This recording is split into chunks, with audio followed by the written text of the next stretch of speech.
લુખ્ખાઓ સામે લુખ્ખા પેદા કરવા પડશે આ વાક્ય પાટીદાર નેતા અલ્પેશ કથિરિયા સુરત ખાતેની એક પાટીદાર સભામાં બોલ્યા હતા।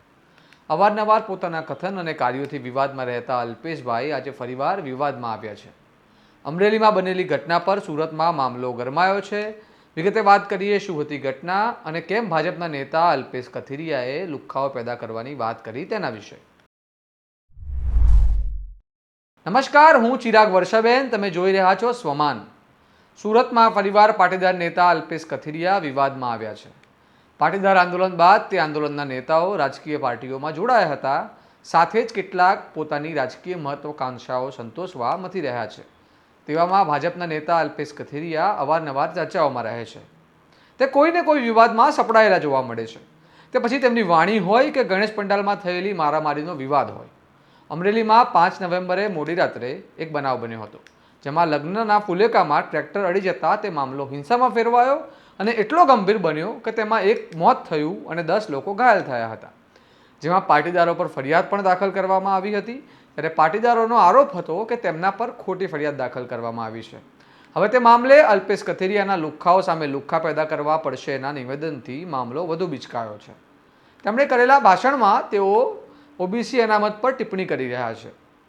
પંચાયત, તાલુકા પંચાયત, જિલ્લા પંચાયતની ચૂંટણીમાં અનામત આપવામાં આવે છે, જેનો પરોક્ષ રીતે વિરોધ કરતા તેમણે કહ્યું કે આપણે શિક્ષણમાં અનામત તો લઈ લીધી, પરંતુ હવે રાજકીય અનામત લેવાની છે। સાંભળો તેમણે શું કહ્યું। આપણે ફરિયાદી બનીએ એની કરતા હવે આરોપી બનવું પડે, બાકી આ વાત નહીં પતે।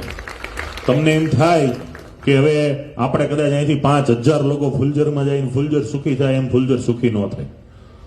લુખ્ખો કાલ સવારે લુખ્ખો જ હોય, એની સામે લુખ્ખો પેદા કરવો પડે ને કરવો પડે।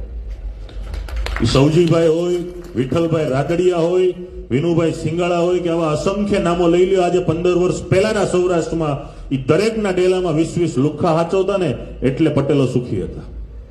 અને આજે કોઈ ક્રાઇમ કર્યો હોય ગામના કાકાને ઘરે એમ કે વોન્ટેડ છે, 10 દી રોકાવો, એ કઈની મજાલ નથી 10 દી વોન્ટેડ ને રોકાય કે।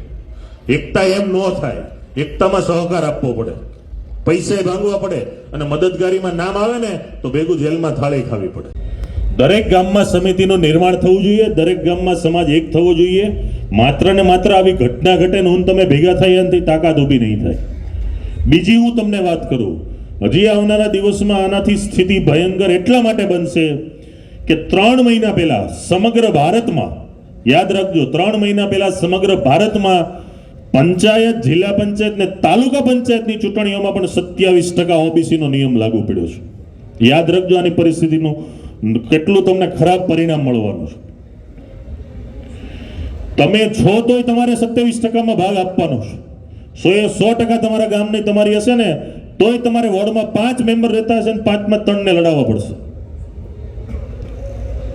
તમને એમ થતું હશે કે અનામત શું નથી, એવું મિત્રો। જેમ શિક્ષણમાં લીધું ને એમ હવે ચૂંટણીમાં પણ 10% ઈડબ્લ્યુએસ ને આપણનો લાભ મળે એના માટે અમે સરકારને વિનંતી કરી છે અને અત્યારે આપણે હાઈકોર્ટમાં આપણી પિટિશન પણ કરી છે। ગામડા એમનેમ નહીં થાય, સત્તા અને સિસ્ટમ બેમાં ભાગીદાર થવું પડશે।